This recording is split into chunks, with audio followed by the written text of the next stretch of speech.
We've decided to make some changes to the beach trip. My mother-in-law's voice dripped with fake sweetness through the phone. The resort has limited space, and well, your three are just so energetic. We think it's best if they sit this one out. I gripped the kitchen counter, watching my kids, Emma 8, Lucas 6, and Sophie 4, playing in the backyard through the window. They'd been counting down the days to this family vacation for months, their beach toys already packed. Let me get this straight, Linda. I kept my voice steady. You're uninviting my children from the annual family beach trip, but taking all their cousins. Oh, don't be so dramatic, Alexandra.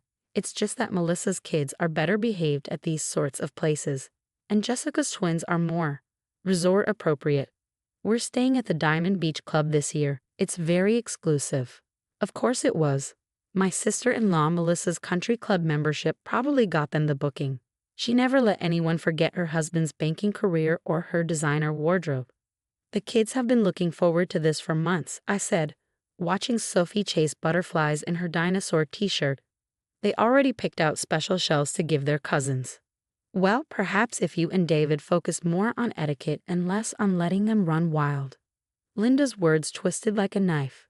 Besides, we've already finalized the arrangements. Melissa's girls need their own suite, and Jessica's twins require the ocean view. There simply isn't space. I thought about last year's beach trip when my kids had been the ones to help clean up after meals without being asked while their cousins played on tablets. How Emma had shared her beach toys with everyone, and Lucas had helped his younger cousin overcome his fear of waves. Does David know about this decision? I asked, mentioning my husband.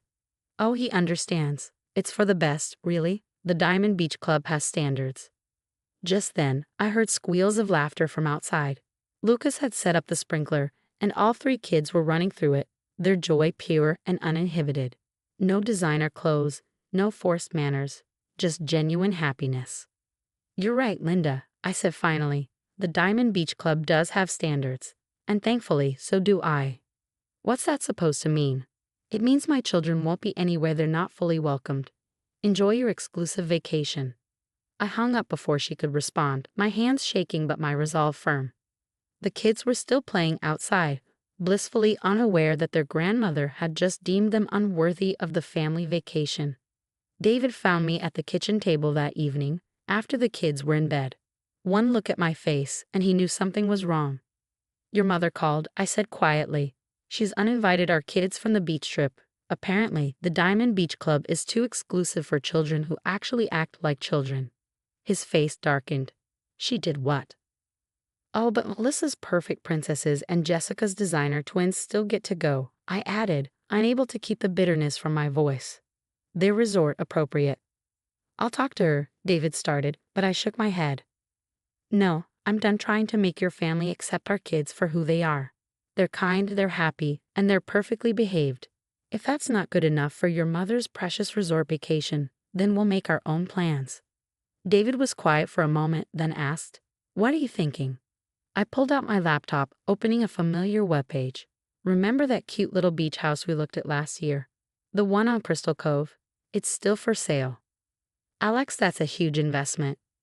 You know that inheritance I got from my grandmother. I've been saving it for something special. What's more special than showing our kids they don't need anyone's approval to be worthy of wonderful things?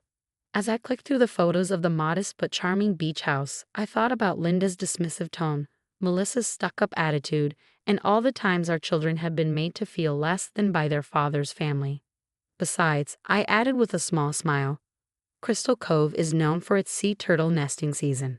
The kids would love that way more than some stuffy resort. David looked at the photos, then at me. You're serious about this? Dead serious. Let them have their exclusive resort. We'll build something better. Memories our kids will cherish forever, in a place where they'll never have to apologize for being themselves.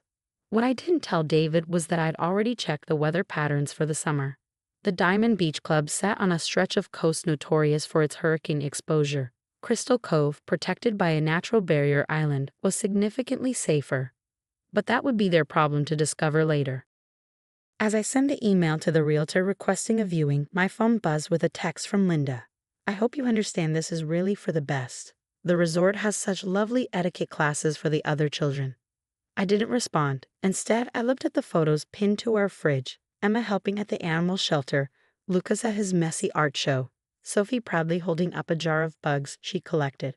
My wild, wonderful, uninhibited children who deserve so much better than being excluded by their own family. Let Linda have her exclusive resort vacation. We were about to create something far more valuable, a place where our children would never have to dim their light for anyone. Little did I know, summer had other plans for all of us. The beach house purchase moved faster than we expected. By early June, we were the proud owners of a cozy 3-bedroom cottage on Crystal Cove, just steps from the water. The kids' excitement when we showed them their new summer home made every penny worth it. "We can watch the sea turtles from here," Emma asked, pressing her face against the window of what would be their shared bedroom.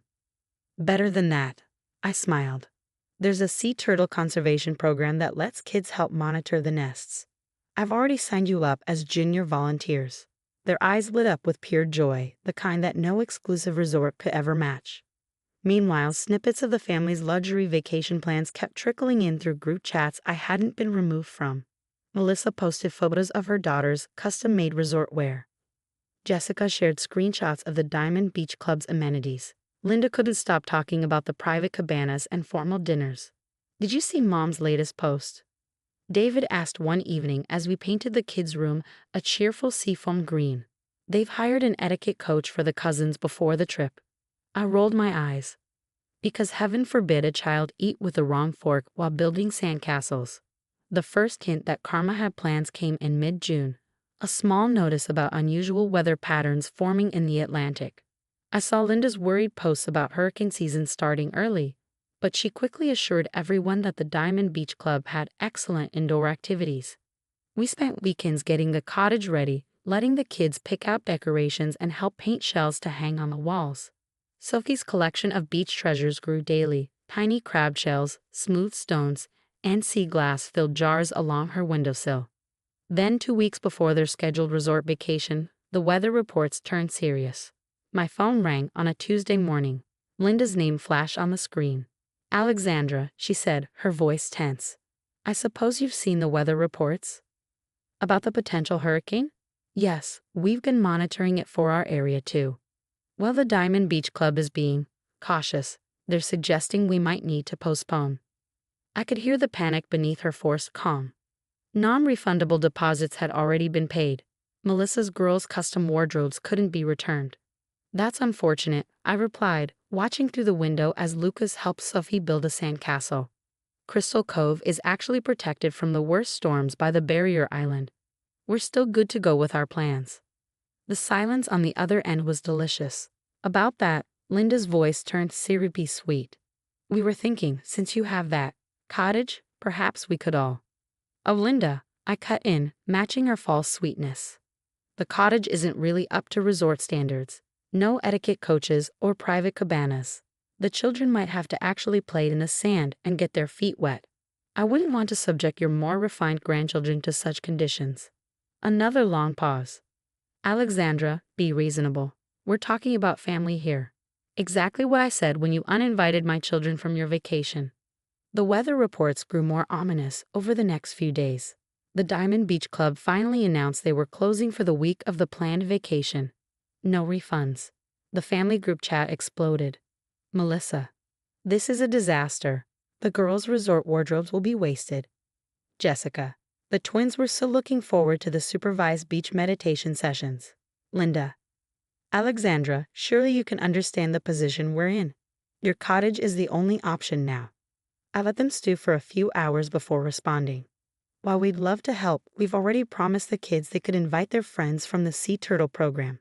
You know, the ones who don't mind getting sandy or playing tag on the beach. The cottage will be quite full, with happy, energetic children enjoying their summer vacation exactly as children should." David, reading over my shoulder, tried not to smile. "You're evil, you know that." "No," I corrected him. "I'm a mother protecting her children's joy. There's a difference." The next message came from Linda directly. "We've already lost the resort deposits. Do you really want to punish the whole family because of one small misunderstanding?" I looked at the photo I'd just taken of our kids, covered in sand, helping a marine biologist mark a new turtle nest, their faces glowing with purpose and excitement. "No punishment intended," I wrote back. just a valuable lesson about what really matters. By the way, the kids made these beautiful shell wind chimes in craft class today. Too bad their cousins will miss out on making their own. But I'm sure the resort's delayed etiquette classes will be just as meaningful. I attached the photo of my happy, messy, perfectly imperfect children.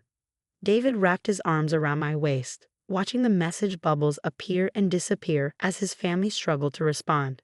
You know they're going to hold this against us forever, he said. Maybe, I agreed.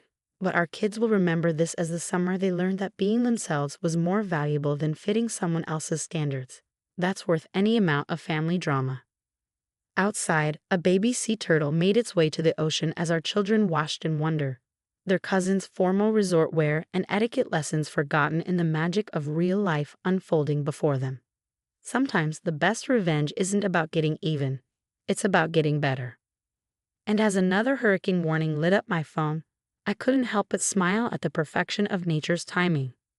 The hurricane, as predicted, hit the Diamond Beach Club area hard. Meanwhile, Crystal Cove remained peaceful, protected by its natural barrier island, just as I'd researched months ago. Our cottage became a haven of summer memories while my in-laws scrambled to salvage their ruined vacation plans. Mom, look. Emma called out one morning, pointing to tracks in the sand. Another turtle nest. We gathered around as the conservation team marked the spot. My phone buzzed with yet another message from Linda. Surely you can make some room. The children are devastated about missing their vacation. I watched as Lucas carefully helped measure the turtle tracks while Sophie took notes in her junior volunteer notebook. These are the same children deemed too unruly for a resort vacation, now trusted by marine biologists to help with their research. The cottage is full of happy children, I replied, just not the ones you approved of. The photos we posted told the story better than words ever could. Our kids leading beach cleanups, Emma giving presentations to visitors about sea turtle conservation, Lucas teaching younger children how to identify different shells, and Sophie being interviewed by the local news about being the youngest Turtle Patrol volunteer. The comments poured in. What amazing children. Such wonderful community involvement. Future marine biologists in the making. Linda's response was telling. I suppose some children are better suited to outdoor activities. Yes, I wrote back. Some children are better suited to actually making a difference instead of learning which fork to use for salad. David found me on the deck that evening, watching the sunset. Mom's beside herself, he said, sitting next to me. Apparently, Melissa's girls are refusing to wear their resort outfits now. They want Turtle Patrol shirts instead. I couldn't help but laugh. How tragic. Designer wardrobes defeated by cotton t-shirts and a worthy cause. The breaking point came when the local paper featured an article on the Sea Turtle program, prominently showcasing our children. The photos showed them in their volunteer shirts, sandy and sunburned but beamy with pride, as they explained their work to the reporter. Linda's call came immediately. I suppose you think you've proved your point, she said when I answered. No point to prove, Linda. My children are exactly who they're meant to be, kind, curious, and passionate. They don't need a resort's approval to make a difference in the world. We could have given them connections, social skills, opportunities. They've made their own connections, I interrupted. With marine biologists, conservationists, and people who value substance over style. Those are the opportunities that matter. The summer ended with a celebration at the cottage. The kids had helped protect dozens of turtle nests, made lasting friendships with their fellow volunteers, and learned more about confidence and self-worth than any etiquette class could teach.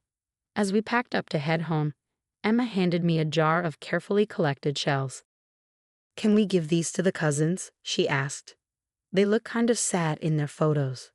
My heart swelled with pride. Even after being rejected, my daughter's first instinct was still kindness. Of course we can, sweetie, and maybe next summer, if they're interested, they can join you on Turtle Patrol. The following week, we received an unexpected letter from the Diamond Beach Club. They were permanently closing due to hurricane damage. Linda's non-refundable deposits were lost. Meanwhile, Crystal Cove was featured in a national magazine for its successful sea turtle conservation program. The article included a photo of our kids helping a nest of hatchlings make their way to the sea. At a strained family dinner months later, Linda sighed. I suppose there's something to be said for more natural vacation experiences. I looked at my children, who were eagerly showing their cousins their Turtle Patrol badges and photos of baby turtles. There's something to be said for accepting people, especially children, exactly as they are, I replied. Sometimes the most precious things in life don't require a dress code. The next summer, our cottage hosted not just our kids, but their cousins too. Designer clothes replaced by volunteer shirts, etiquette lessons forgotten in favor of early morning turtle patrols.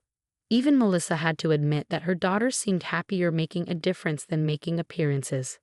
As I watched all the cousins work together to mark a new turtle nest, Linda appeared beside me. I was wrong, she said quietly, about the children, about everything. Yes, you were, I agreed.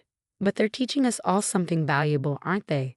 That true worth isn't about being resort appropriate. It's about being real, being passionate, and being kind. Later that evening, as the kids roasted marshmallows and shared turtle stories around our beach bonfire, I realized we had built something far more valuable than any luxury resort could offer. A place where children could be children, where differences were celebrated, and where the only standards that mattered were those of kindness and authenticity. Sometimes, the best revenge isn't about making others regret their choices, it's about creating something so wonderful that they can't help but wish they'd chosen differently. And as another turtle nest hatched under the summer stars, I knew we had given our children something priceless. The confidence to know that being themselves was always enough.